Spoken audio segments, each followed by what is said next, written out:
eligible for what I've been able to do with the with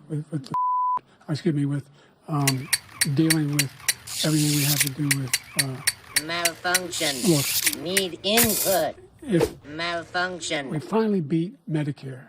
Thank you, President Biden. President Trump?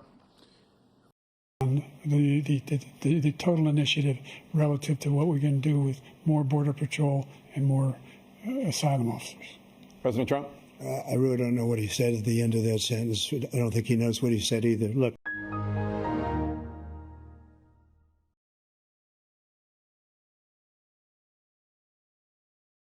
Look, I'd be happy to have a driving contest with him. The reason I got my handicap, which when I was vice president, down to a 6.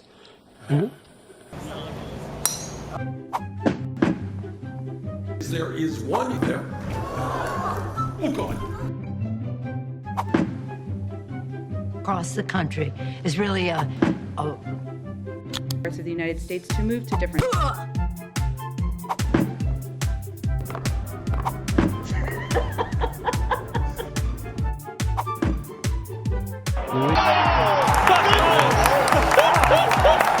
Have you ever seen anything like that? And by the way, I told you before, I'm happy to play golf if you carry your own bag. Think you can do it? That's the biggest lie. That he's a 6 handicap of all. I was at 8 handicap. Yeah. 8. Never. But I had, you know how many? I've seen you swing. I know you swing. Come on. Come on.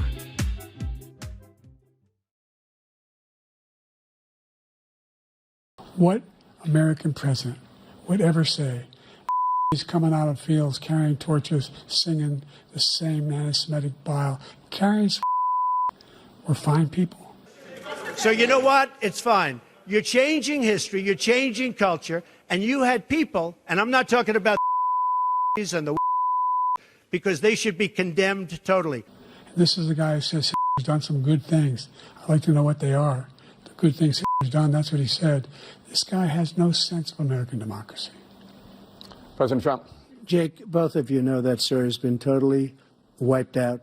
Now, elsewhere in those remarks, the president did condemn. So he's not saying that the are very fine people. And he says he ran because of Charlottesville. He didn't run because of Charlottesville. He ran because it was his last chance. He's not equipped to be president. You know it, and I know it. It's ridiculous. Let's show the president will say, I thank you for all you do for the benefit of the American Union movement.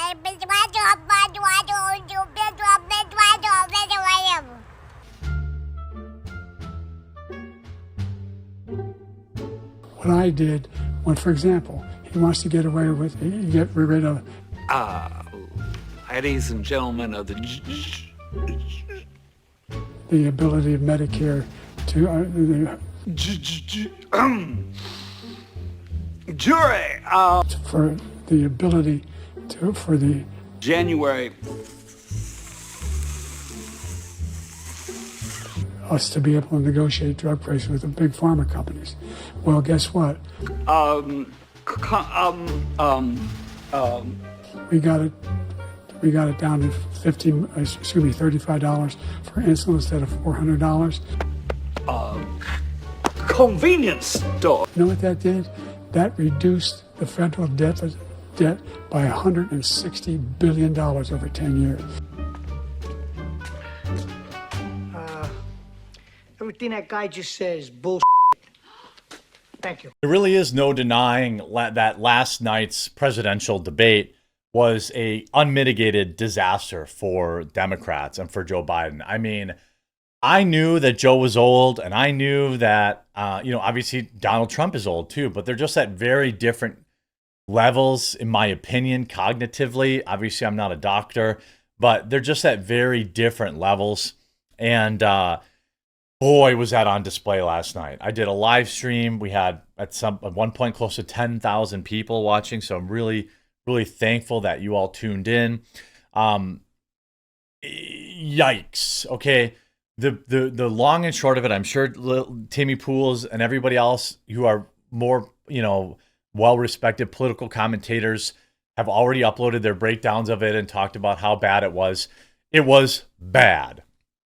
It was so bad that even mainstream comedians and mainstream media have decided they're absolutely turning on Joe Biden. Jon Stewart completely turned on Joe Biden, absolutely crushing him in many, many quips.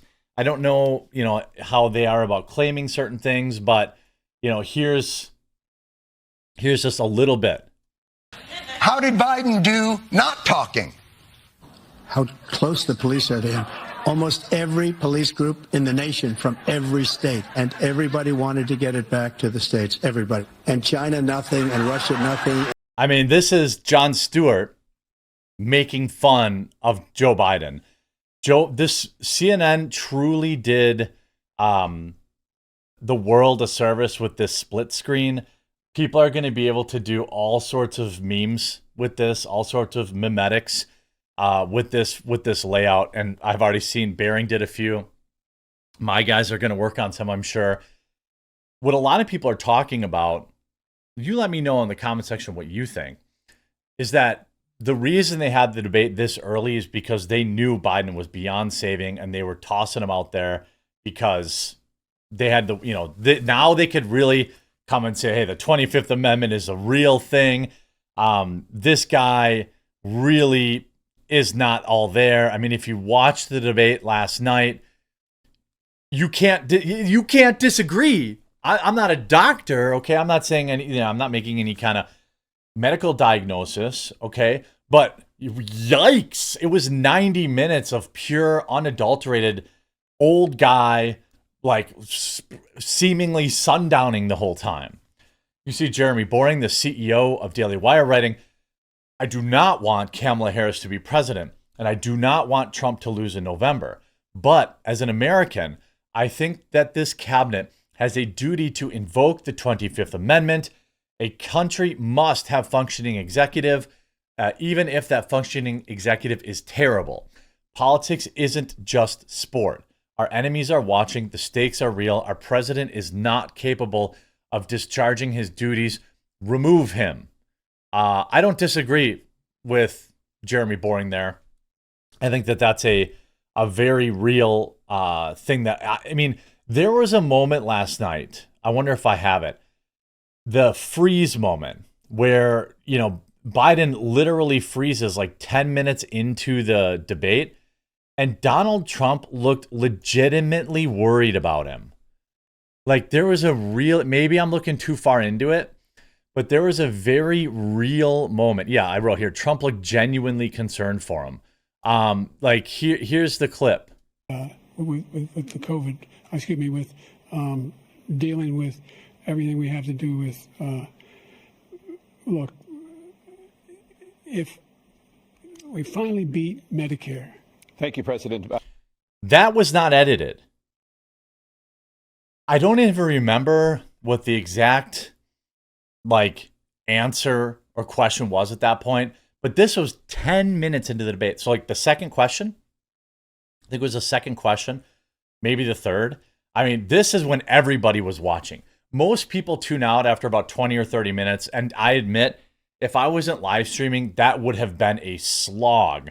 Because quite frankly, I thought Donald Trump showed remarkable restraint. I thought he had a couple of missteps where, people talked about, the pill crisis that we have in this country. He talked about, he had a chance to talk about how that's coming into the country and having better security on the border, and said he talked about Ukraine or something like that. But for the most part, Trump gave a B+ performance, I think. He started off a little slow, but after the first couple questions, he was right there. More importantly, there were probably a half dozen times where he could have just been like, are you okay, Joe? Do we need to take a break? I'm genuinely concerned about you. If he had said that, I mean, it's what everybody felt who was watching it. Everybody felt that. I was watching it and I felt uncomfortable. This is, you know what it reminded me of? Maybe this is over the line. You let me know. It reminded me of seeing some of those videos of Stan Lee near the end where his agent or whatever was forcing him to go out and sign autographs. And he looked completely he had no idea what was going on. They were, and I know Stan always loved to meet his fans, and I know he loved doing conventions. But at the end there, like, he had no idea what was going on. And there's just some guy in the background being like, here, sign here, Stan, sign your name here. That's how it felt. It felt really uncomfortable. It felt like, you know, did you get that too? Because I did. Then you see this, Dougie Cass, who is talking about, he covers politics. He is at Seabreeze Capital Partners, writes, what I'm hearing regarding Joe Biden is Ron Klain and Barack Obama are having a sit down with him today. Jill Biden is insistent that Joe runs. Kamala is furious that she is not being considered as a replacement. Rather, it be Gretchen Whitmer and Gavin Newsom. Gretchen Whitmer? Yikes. Both of those are terrible picks. You know, I know a lot of people are kind of like black-pilled, but I mean, neither one of those people beat Trump. Neither one. You might as well just let Joe get crushed. By the way, if they replace Joe, what Trump needs to do is not even acknowledge the new person who's running. Just ignore him completely. Because by the time the ballot comes out in November, 20 million Americans won't even know that they replaced Joe Biden. I'm serious. They're going to show up, they're like, where's Joe Biden?